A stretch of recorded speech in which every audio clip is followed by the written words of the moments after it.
iPads and other devices are called tablets because they belong on tables. They are tested 20 centimeters away from that big guy that I showed you before. 20 centimeters away.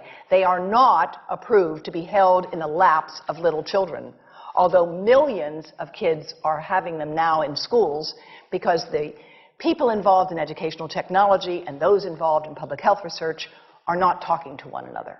Because if they were, they would understand that you're giving children a two-way microwave radiating device, and if you must give them such a device for learning purposes, put it on airplane mode so that it's not sending and receiving signals as it does otherwise.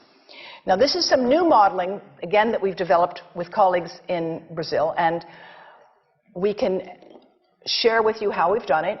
We first start out with the MRI and create the model with 1 millimeter voxels, and this is quite a bit of work goes into creating this, and here is what it looks like after a period of 6 minutes. And that's really not as bad as it might look because you see the red area only gets partway through the eye of the adult, right? The one that we're really concerned about is this one with the young child. And this is a 3-year-old brain that we modeled. And you see that by the end of that 6-minute call, the peak radiation, yellow and red, is getting all the way into almost both eyes. And again, this is one call, and it's not going to kill anybody. It may not cause any biological effect whatsoever for 1 call or 2 calls or 3 calls. But the question is, what's the cumulative impact of this kind of exposure? How do we evaluate it? And I want to show you an example of some of the work that we are doing now that I'm releasing here for the first time. And this is a modeled microwave radiation dose of a 6-year-old with greater levels to the frontal and temporal lobes, eyes and cheek. And watch this here. Now, yellow, white, and red are the hottest, all right? And if you look carefully, you will see it's going into the eye, the nose. Do it again, just so you'll get to see it. And partly into the brainstem. Now, that's just showing you that there's going to be some exposure into that area of a young head. It doesn't tell you that there's any biological effect, right? Now, the next slide is going to show you something that might be of interest to students and faculty here. And that has to do with exposure to the reproductive organs. We call them the gonads. I think you say the testicles, and bone marrow. And look here at the radiation as it gets into the groin area. And that's just from having a mobile phone modeled into the pocket. And this, again, is based on a normalized SAR with I think we had a dipole antenna. Now, the breast. The breast is mostly fat, contains a lot of fluid. Things that contain fat and fluid cook faster in the microwave oven. Now, a cell phone can't cook anything, all right? Mobile phones do not pop popcorn. That was a fraud. They don't make any heat that we know of, otherwise they wouldn't be permitted. But they do go through things that contain fat and fluid.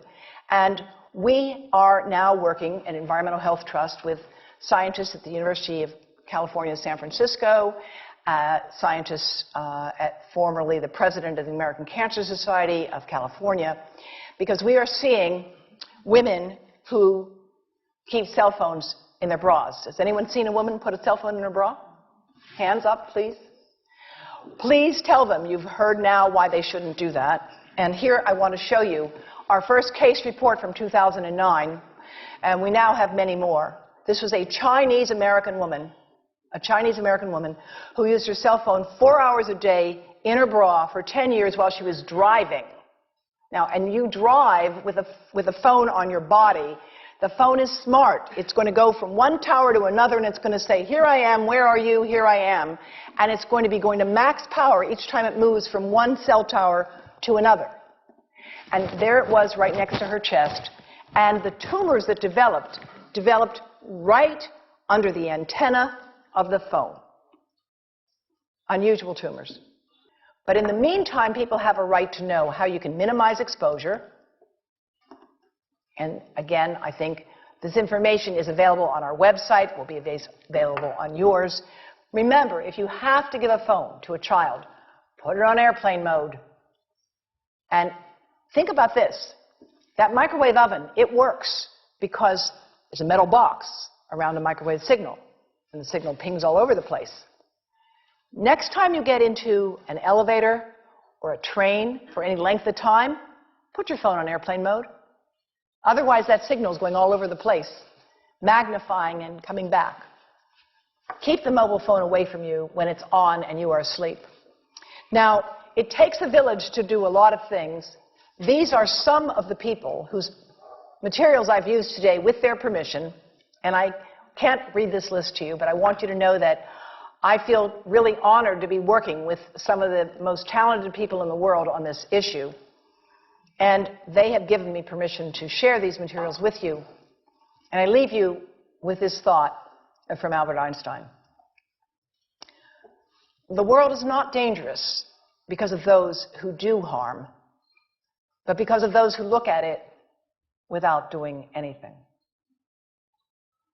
So, thank you.